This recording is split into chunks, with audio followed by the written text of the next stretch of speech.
Just take me through, the recruiting process.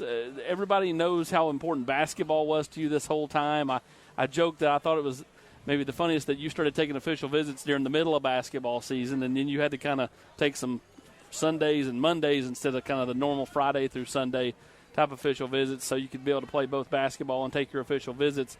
But when you kind of started really narrowing it down and focusing on those two teams, Tennessee and Florida, what did you really kind of find out about both schools through the process? I found out they try to build, some close relationships with not only me but my parents and stuff, and they respected that I played basketball, and, that was my priority at the time. So, me narrowing to those two teams now, is really important, and it was that's why it came down to, really a signing day decision. So when you sat down and started talking about things with your brother Cam, your mom and dad, and other people around you, what was the determining factors? What were the key components to making Tennessee the right place for you?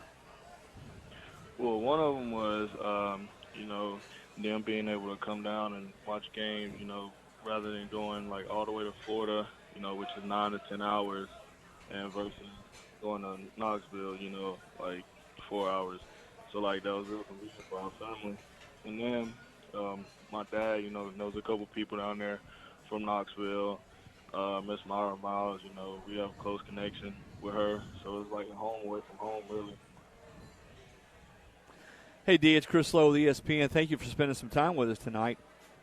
What do you think, as you look at, for those fans who haven't seen you on tape or, haven't had a chance to see you play a lot, what do you think you provide as a receiver? Where can you help? What type of receiver? Are there receivers out there as you have grown as a receiver that you've sort of modeled your game after? Receiver-wise, I really can't call it. I just bring, something different. As in the tall physicality. Mm-hmm. Me being strong, faster. I guess I label myself as DK, somebody like that, somebody is big and strong. Right, and I think when you look at the game now, all teams, certainly teams that move the football and are explosive on offense, have those guys, those big, physical, bigger targets. Quarterbacks all love those guys, and guys that can get open and can go up and get the 50-50 balls. I'm sure that's something you take a lot of pride in as well. Yes, sir. Yeah. When you look at the Tennessee's offense and what they're able to do last year, the way Jim Chaney has long been a guy who's been balanced, throwing the football, running the football. How did that play into your decision, the kind of offense that Tennessee runs? I kind of like the offense, how they move guys around like Juwan, and how he use, Marquez in different places, special teams a little bit. I liked how he got them in mismatches, just to get them open and have them score. Right. Dee, it's Austin again. Obviously, the other person that Tennessee signed on Wednesday was Malachi Weidman. You just don't see many kids trying to play two sports anymore. You both of you guys have the desire and will transition from football to basketball once football ends. Each year. Just take me through that. Have you talked with Malachi much? And if you could get a 2-on-2 tournament, you think you can take the rest of the team? Yes, sir. I actually haven't really talked to Malachi much, but I'm looking forward to that as soon as we come down, and get together, and we should be able to talk and catch up a little bit. How hard do you think that will be? Because playing two sports in high school is one thing, because it's the game moves slower, but once you get the football and basketball in the SEC is going to move at a certain pace. How would you try to mentally prepare yourself for that?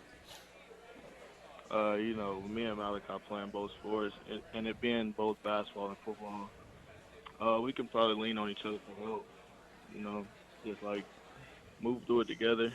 Help each other out with the problems and stuff like that.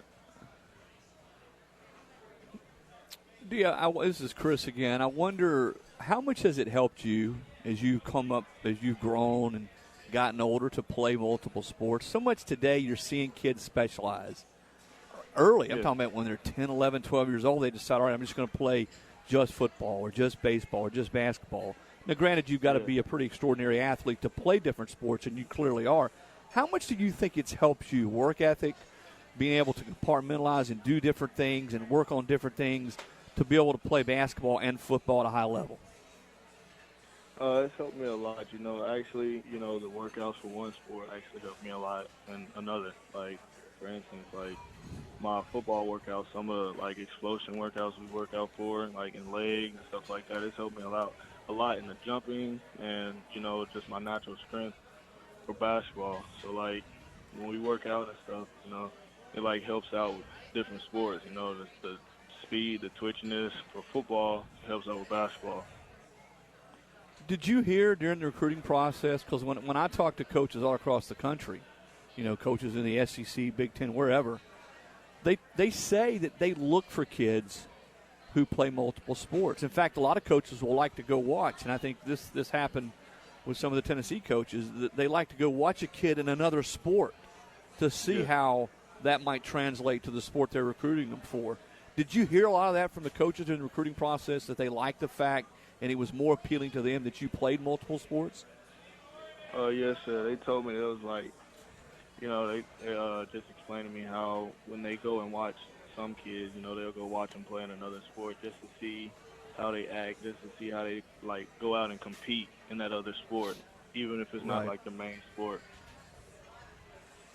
So, Dee, when basketball ends, and I know you're hoping that it ends, as late as possible and with a potential state title, but when it ends, how would you focus, training efforts and just working on your craft for football as you'll get ready to move in and start workouts this summer? Yeah. As soon as basketball over, I'm probably going to get in the gym with my brother a little bit.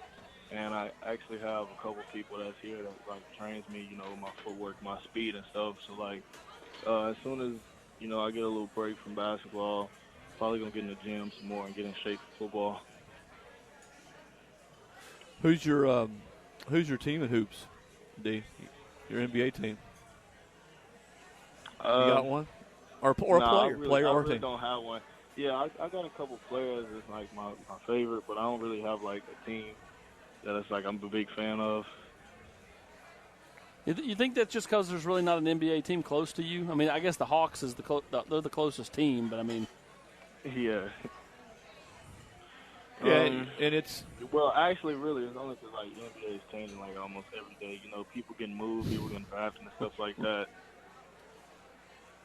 Yeah, it's different than it used to be for we old guys. D, back when I was your age, man, one player. Whether it was Jordan or Bird or Magic, play their whole career with one team. Those days are long gone, my friend. Definitely. Yeah. Well, we look forward to seeing you when you get on campus, both in a Tennessee football and Tennessee basketball uniform, and we certainly appreciate you spending some time tonight with us on The Nation, D. Oh, yes, sir.